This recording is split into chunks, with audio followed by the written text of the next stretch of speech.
So in many cases, certainly in an urban setting, the education system is something that really needs a lot of work. And from our perspective, the companies can have a tremendous impact on the ability to work with educators in a parallel fashion to ensure that we're not only mapping education to what the workforce skills are needed for the future, we're also able to provide really upward mobility. I think it's very unique, and it draws all the companies together to focus on what are the best practices to ensure that we are able to not only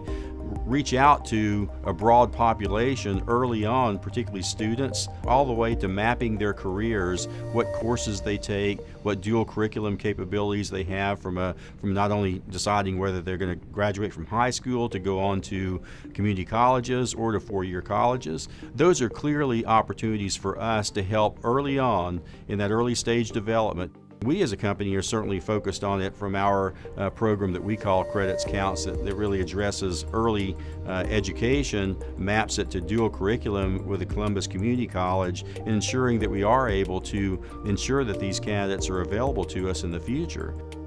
The technology in our industry is changing dramatically. And because that technology is changing, particularly with big data analytics and its applications to technologies going forward in terms of information, in terms of our ability to provide a better customer experience, those are going to be clear areas where we have to make sure that the skill sets of our employees map to those kinds of things we're trying to achieve from a strategic perspective.